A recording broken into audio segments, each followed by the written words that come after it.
Hi, I'm Alan Thicke. Two of the people in this picture are Hall of Famers. Guess which one isn't?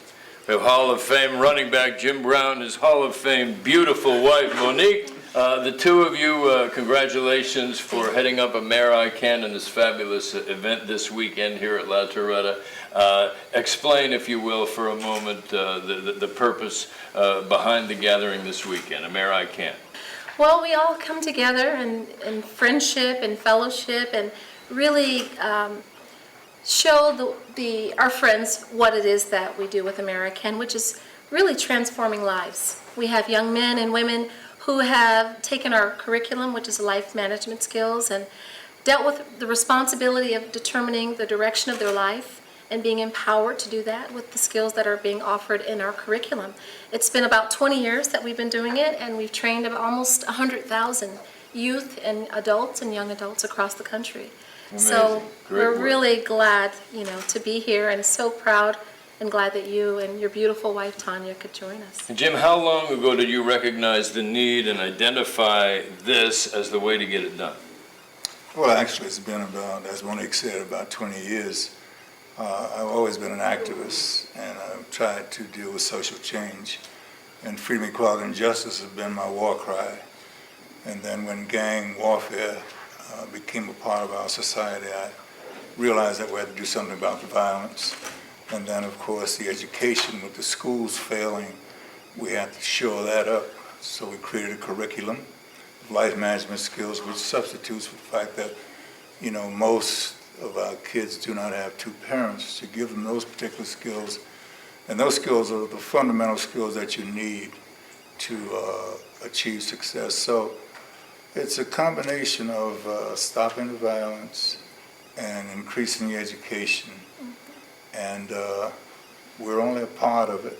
Bill Russell, my dear friend, has a mentor program, which is a very direct way of engaging kids.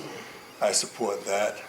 And I support a lot of other organizations around the country because we need all the services, not just Amer-I-can. So I think I wandered off and said more than you expected, but. No, it was good. And it begs the question, too. There are so many parents and teachers, educators nowadays who have trouble reaching kids, probably because of the social networking they're able to do and so many voices that they're listening to, and they're not even in our demographic. What is the secret? What's the key to guys in your demographic reaching young kids when a lot of their own parents and teachers can't? Well, we go against the rules. Teachers feel they know everything, and I guess they do. They have the position and the authority. But we listen a lot, and we invite the kids to be a part of our lives. We take them to our home. We listen to them and pay attention to them. And I think that's the key. We care about them tremendously.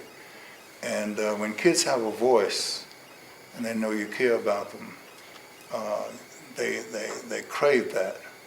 They gravitate towards it, and that's kind of our secret, We don't know everything, and I guess when you listen to a person, you can understand their needs and their desires.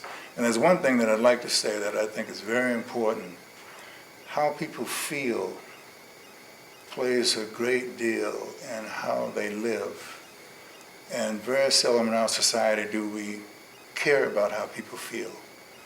And young people have strong feelings about things and they never get addressed. So we have feeling sessions where you can talk about the fact that you did not like your father and not be criticized, but listened to, and you're allowed to explain that. And so feelings become a major part of engagement and getting people to really want to open up. When they open up, you can solve the problems. I think listening was the key. As I'm listening to you, and you said listening about 5 times, that would seem to be the key, because the rest of us often can be kind of authoritarian with younger people, thinking we know it all. But listening is a very important message. I had the privilege of playing with your husband a couple of days ago, And he was such a gentleman, so hospitable. We were going to have a little bet for quarters. And then when he saw the nature of my game, after 9 holes, he offered to give me a half a stroke a hole. And then by the end, he offered to go double or nothing, and purposely missed the putt by 5 feet just so I could make my way home without having have a telethon for me. Well, Alan, That's about right. the real deal is that you are a true golfer, a true athlete. And the amazing thing about you is that your celebrity is subdued. And you participate as a athlete. And that's a great thing. I like that. And he read that cue card just the way I read it. We all want to grow up to be just like you. Well, keep hitting that ball 300 yards, but just get the putting stroke down. I don't know if I'll live that long. To Jim and Monique for the great work that they do for Amer-I-can. Join us, will you?